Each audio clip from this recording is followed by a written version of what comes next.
대한민국 과학을 대표하는 카이스트 총장을 맡고 계신 이광영 총장님의 강연을 청해 듣는 시간입니다. 네, 강연 제목은요, 과학으로 여는 국제관계입니다. 과학으로 여는 국제관계가 되겠습니다. 말씀드린 순서는 이런 식으로 해볼까 합니다. 여러분들 다 아시다시피 우리는 지금 대전환의 시대에 와 있습니다. 저는 이 대전환 시대를 만들어가는 촉발시키는 몇 개의 요인이 있다고 생각을 합니다. 우리 다 알다시피 지금까지 진행해 온 과정은 이와 같습니다. 정보혁명, 지금 이제 4차 산업혁명 시대에 왔죠. 근데 이 시대를 급속도로, 지금 4차 산업혁명 시대를 급속도로 지금 변화시키는, 전환시키는 저는 드라이빙 포스가 세 개가 있다고 생각을 합니다. 첫째가 감염병과 우리 주변에 관한 거예요. 우리 환경에 관한 거예요. 코로나를 비롯한 감염병, 그리고 조금 전에 주제였던 기후변화, 지구의 문제, 바로 이게 하나가 있다고 생각하고요. 두 번째로는 인구 변화가 있다고 생각합니다. 특히 대한민국의 경우에. 그리고 세 번째로는 인공지능과 메타버스의 변화라고 생각을 합니다. 그리고 이것들이 총체적으로 모아져가지고 지금 우리에게는 국제관계에서 이게 패러다임이 변하고 있습니다. 우리 미리 다 알다시피 기술 패권 시대가 되어 있습니다, 이미. 자, 감염병, 이 시대를 좀 보도록 하겠습니다. 우리 주변에서 일어나는 이런 변화가 감염병으로 대표되고 있는데, 지난 20세기에 대유행했던 감염병은 이와 같습니다. 여러분들이 다 아시는 내용이죠. 그리고 최근 20년을 봐도 거의 3년, 4년에 한 번씩 나타나고 있습니다. 이거는 앞으로 3년, 4년 후에 또 나타난다고, 계속 나타나고 또 더 주기가 좀 짧아질 거라고 예상할 수가 있습니다.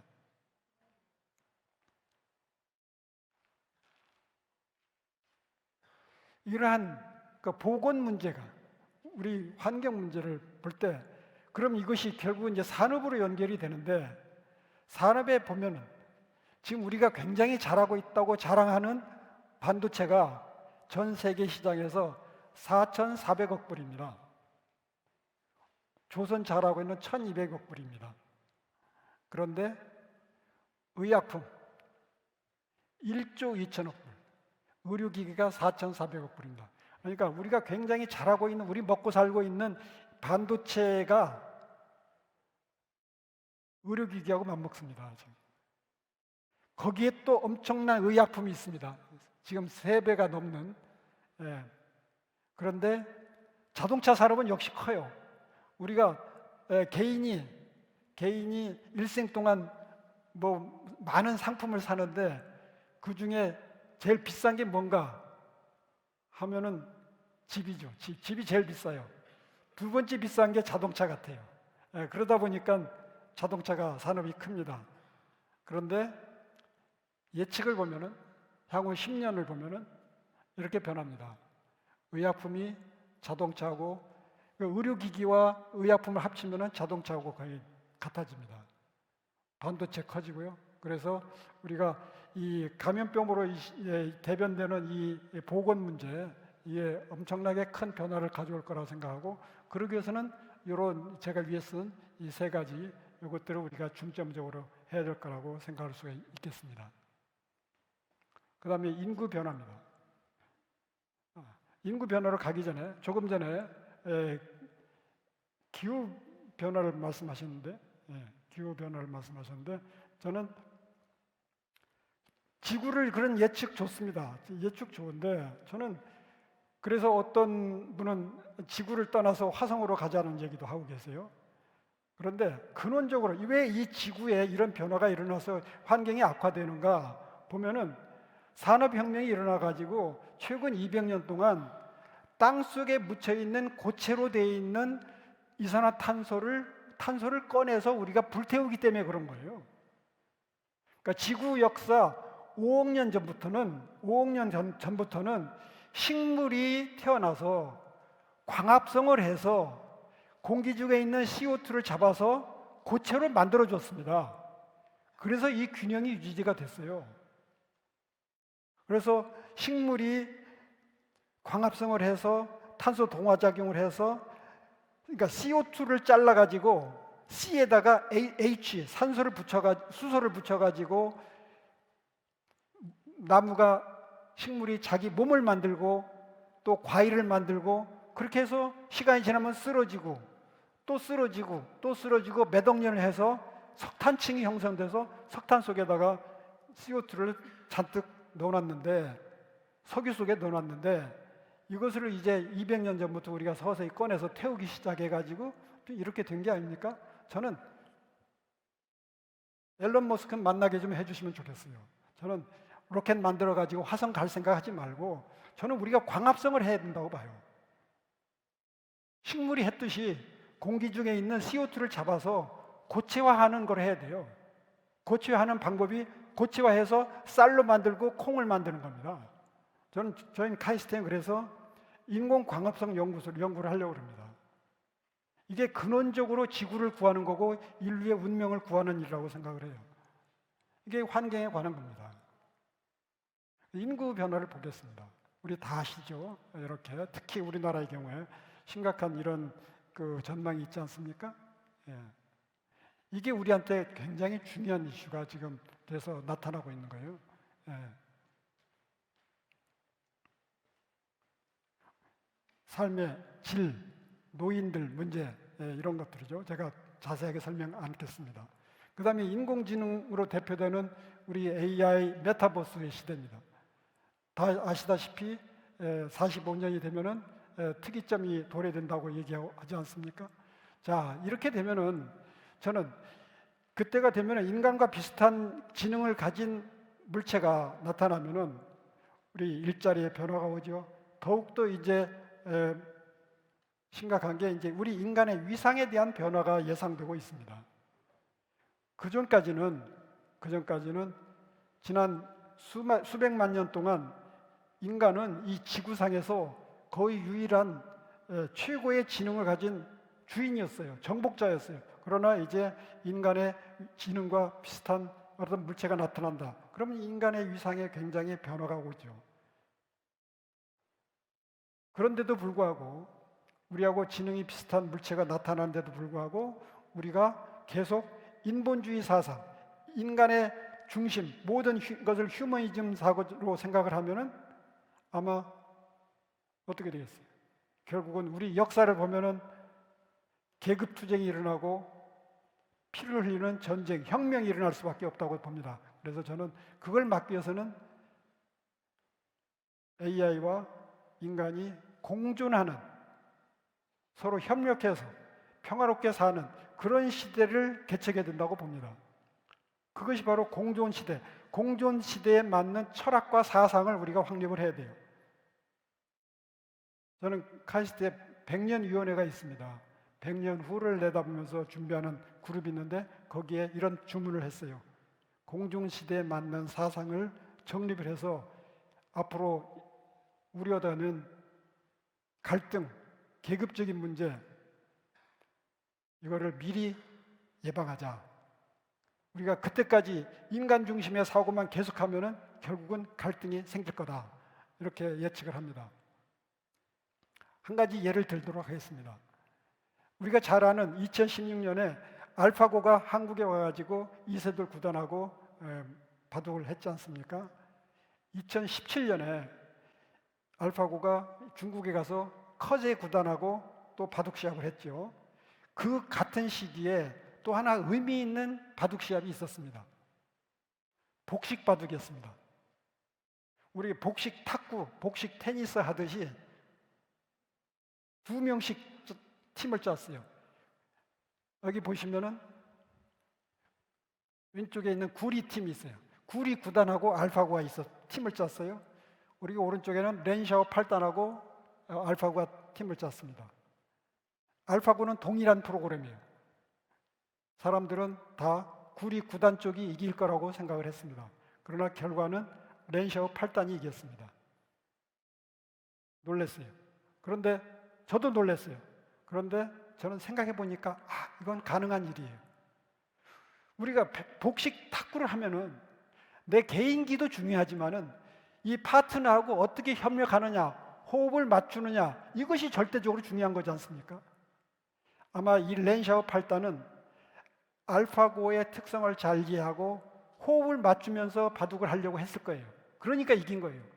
8단이 9단을 절대 이길 수 없지 않습니까? 그런데 이겼어요. 그래서 이걸 보면은 우리의 미래를 저는 본다고 봅니다. 우리의 삶은 이제 우리하고 비슷한 지능을 가진 AI가 우리하고 같이 살게 되면은 우리 인간만 잘해가지고 되는 게 아니라 AI의 특성과 장점, 단점을 다 이해하고 협조하면서 공동으로 협력해야만이 성과를 내고 그런 사람이 인정을 받고 그런 사람이 사회의 리더로 성장하는 그런 사회가 될 거다. 그렇기 때문에 공존에 대해서 우리가 생각을 해야 된다고 봅니다.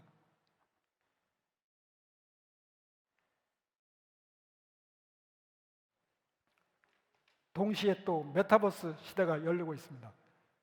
저는 문명의 발달은 여러 관점에서 이 역사를 정리하는데 저는 문명의 발달은 사람이 무엇을 보는가에 따라서 새로이 전개된다고 봅니다. 우리 인간은 원래 가시광선을 통해서 사물을 인식했어요. 그래서 이게 원시 시대에 이랬습니다.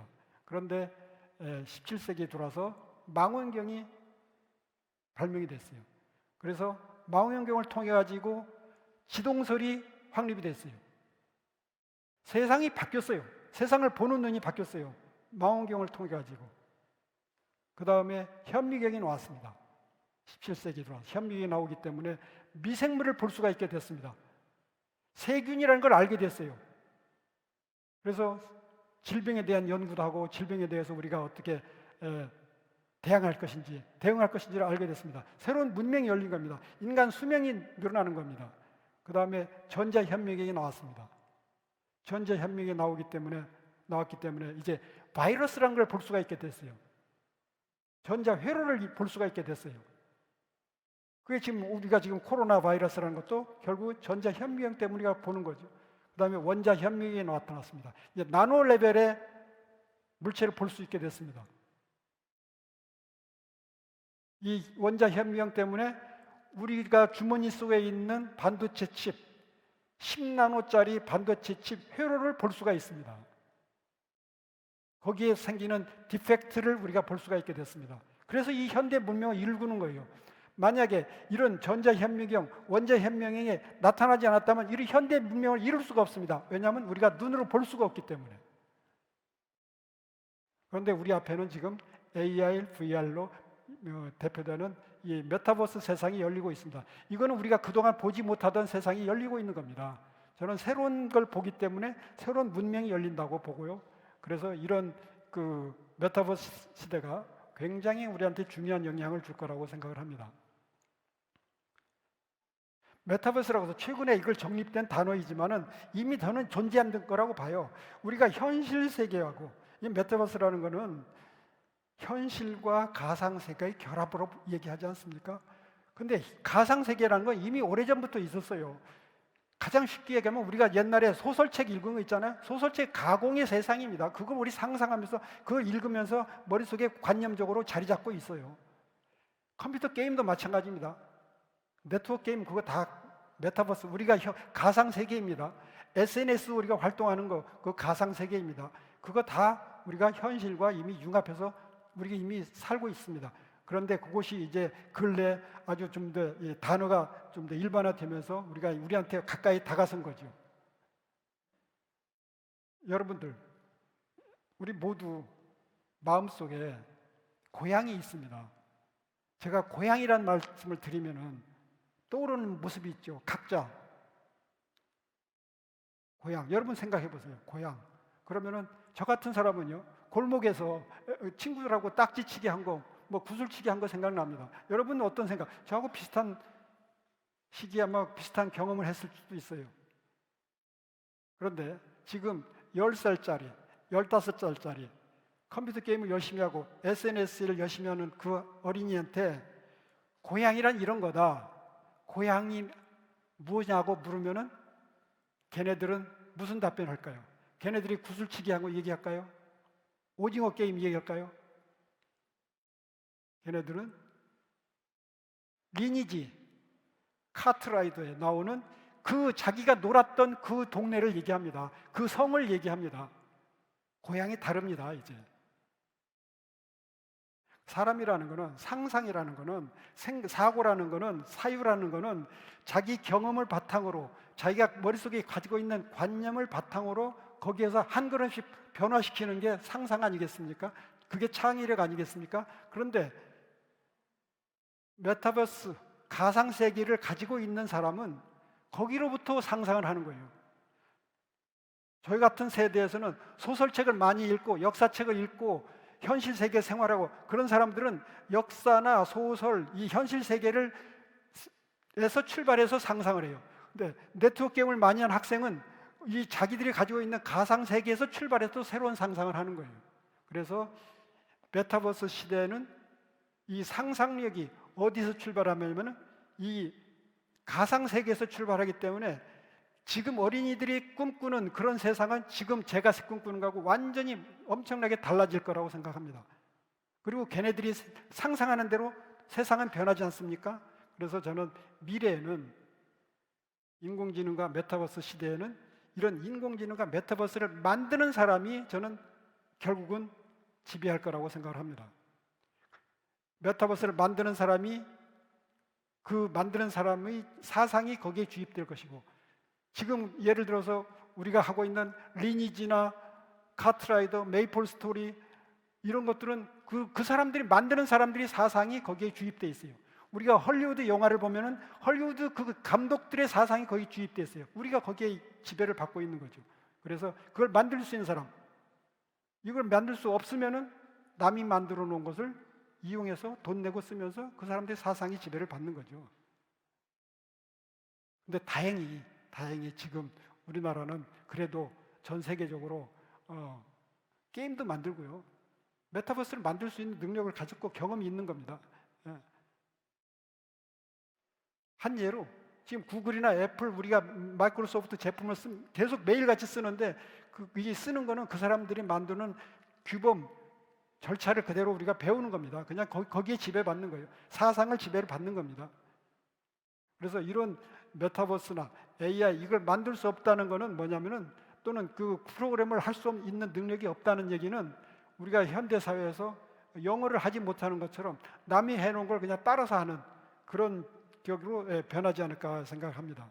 그래서 우리 이런 소프트웨어나 이런 정보 교육이 매우 중요하다는 걸 말씀드리면서 제가 여기다가 살짝 간접 광고를 하나 넣겠습니다.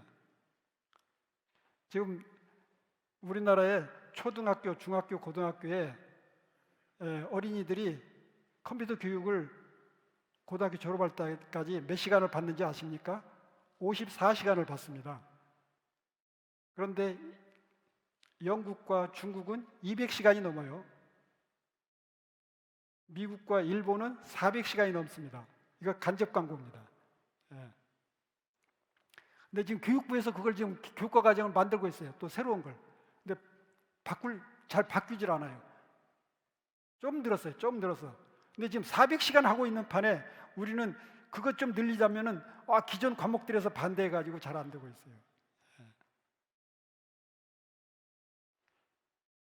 자, 그럼 이와 같은 드라이빙 포스에서 만들어가는 이 세상 속에서 우리 지금 국제 관계는 어떻게 변하고 있느냐? 우리가 많은 사람들이 국제 정치를 얘기하면은요, 국제 관계 얘기하면은 아주 그냥 외교관들이 그냥 그냥 외교적으로 거대한 담론을 얘기하는 그걸로 생각을 합니다. 그런데 그것은 이념적인 시대의 얘기예요. 그런데 지금은 그 한꺼풀 내려가 보면 이제 돈이죠. 국제 경제예요. 경제에서 지배받고 이념은 이제 없지 않습니까? 다 아시잖아요. 돈을 저 사람들이 우리 걸 얼마나 수입해가고 국제 수지가 어떻게 되고 그러기 때문에 우리가 그쪽을 압박을 해야 되고 뭐 이런 게 되잖아요. 근데 그 뿌리를 보면은 기술인가 다 알지 않습니까? 그래서 이제 국제 정치도 기술입니다. 그래서 저는 지정학에서 지금 시대는 지정학에서 기정학으로 바뀌고 있다고 봅니다. 이미 바뀌었어요. 기정학으로 바뀌었습니다. 기술을 바탕으로 한 국제 정치를 하지 않으면 할 수가 없는 거예요. 기정학의 시대입니다. 테크 폴리틱스 세대로 갔어요. 그래서 이제는 과학기술 중심으로 바뀔 수밖에 없다. 이거 우리 이미 다 알고 있는 이런 변화. 그리고 최근에 우리 대통령께서 미국에 가셔가지고 한미 정상회담에서 배터리, 반도체, 동맹, 원자력을 썼는데 원자력 건설입니다. 원자력 건설. 이거 한국이 제일 잘해요. 이걸 같이 하자. 그렇게 함으로 해서 걱정했던 한국과 미국의 관계가 좀 더 공고해졌습니다. 기술 동맹이란 말까지 나왔어요. 그리고 G7 정상회담에 가서 한국이 대접받았어요. 같이 중국 견제하는 데 가자. 저는 이것을 에치슨 라인에 우리가 포함이 됐다고 봅니다. 우리가 기술이 있기 때문에, 산업이 있기 때문에 그렇게 된 거예요. 만약에 상상해 보세요. 미국 쪽에서 원하는 배터리도 없고, 우리 배터리 산업 없고, 반도체 산업 없고, 이게 없었다 해봐요. 그럼 우리가 이렇게 대접받겠어요? 어림도 없죠. 대만이, 지금 중국이 대만을 굉장히 지금 껴안고 있는데, 저는 TSMC가 중요하다고 봅니다. 제 상상이에요. 대만이 위험해지면은 미군이 어디를 먼저 보호할 것인가, 금문도를 보호할 것인가, 저는 TSMC 공장을 보호할 거라고 생각을 해요. TSMC가 문 닫으면 미국 산업이 문을 닫는 거예요. 우리 삼성 반도체가 문 닫으면 미국 산업이 문을 닫아요. 이만큼 산업이 중요해졌습니다. 기술이 중요해졌습니다. 그래서 산업, 기술이 바로 에치슨 라인을 그리는 거예요. 이런 시대가 됐다고 봅니다. 그래서 우리가 앞으로 할 일은 국가 전략 기술, 그리고 예측 동향 관리, 이걸 잘해야 되고요. 지식자산, 포트폴리오를 잘 구성해야 되죠.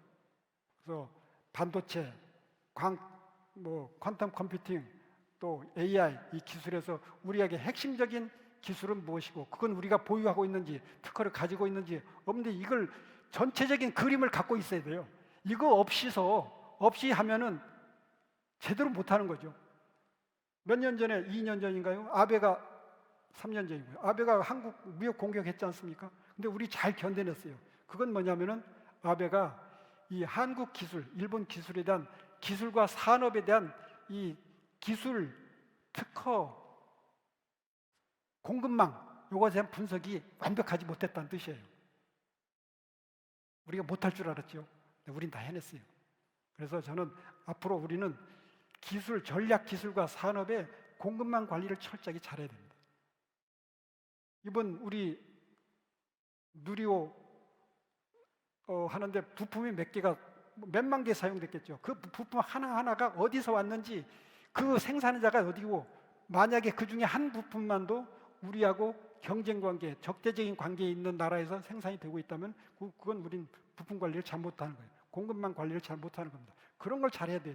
바로 그런 거를 해야 되는 게 바로 우리가 이제 글로벌 관계에서의 글로벌 테크놀로지 맵이라고 저는 얘기를 합니다. 그래서 대통령께서 정상회담 하러 가실 때는 미리 글로벌 테크놀로지 맵을 한번 딱 보시고 머릿속에 감을 잡고 가서 얘기를 하셔야 돼요. 잘못하면, 이걸 모르고 잘못하면 실수하시는 거예요.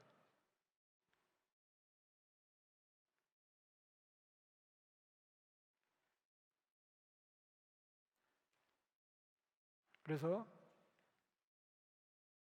앞에 제가 말씀드렸지 않습니까? 우리가 드라이빙 포스, 이런 것들은 우리 다 하시는 거예요. 제가 중간 광고, 간접 광고 넣었던 거, 요거는 좀 봐주십시오. 요게 지금 중요한 순간에 와 있어요. 근데 이거 하는 사람들은, 이거 교과과정 만드는 분들은 거의 꿈쩍도 안 해요. 자, 그래서 우리가 지금 이제 기술 패권 시대에는 이제 이념 연합 동맹에서요, 이제 기술 동맹으로 변했어요. 변했습니다.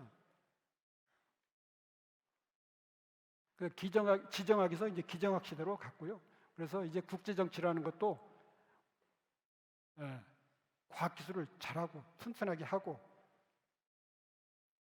국제 경제 이거 돈벌이가 되고 그래야지 국제 관계가 된다. 가끔 다른 저기에 가면은요, 미팅에 가보면은 그 포럼에 가보면은 동북아 정세 뭐 포럼이 많습니다. 많이 들으시죠? 그런데 가보면은 어떻게 하면은 이 뭐 그 강대국 틈에 있는 이 사회 속에서 지정학적으로 이 어떻게 해서 우리가 어떻게 살 길이 뭐냐 그런 얘기를 많이 토론해요. 많이 보지 않습니까, 여러분? 저는 답은 정해져 있다고 봅니다. 이 기정학 시대에는 우리가 다른 사람들이 필요로 하는 걸 가지고 있어야 돼요. 그거 없이 어떻게 외교 좀 잘해봐 가지고 이쪽으로 설까 저쪽으로 설까 그게 통하질 않아요. 우리가 기술을 가져야 돼요. 지금 지금 이 순간에는 우리가 반도체가 있고 배터리가 있지만은 10년 후, 20년 후에는 우리가 그들이 원하는 무언가를 가지고 있어야지 우리가 대접받고서 어디에 쓰는 것이지 아무것도 없는데 우리 붙여줄 사람이 누가 있습니까? 지리적으로 뭐 유리합니까 우리가? 그것도 아니잖아요. 그래서 뭐 동북아 정세 논하고 근데 그런 데 가서 보면은 너무 답답해가지고 이런 얘기를 합니다. 그냥 쏘아 붙이듯이. 아무리 우리가 논의해봤자 안 됩니다. 우리 자신이 힘이었는데 어디 갑니까? 그래서 모든 저기는 현대에는 기술에서 출발하기 때문에 기술에 대한 정보, 테크놀로지 맵을 우리가 쥐고서 우리 가자. 지금 그런 시대가 됐다. 이렇게 말씀드리면서 제 발표를 마치도록 하겠습니다. 감사합니다.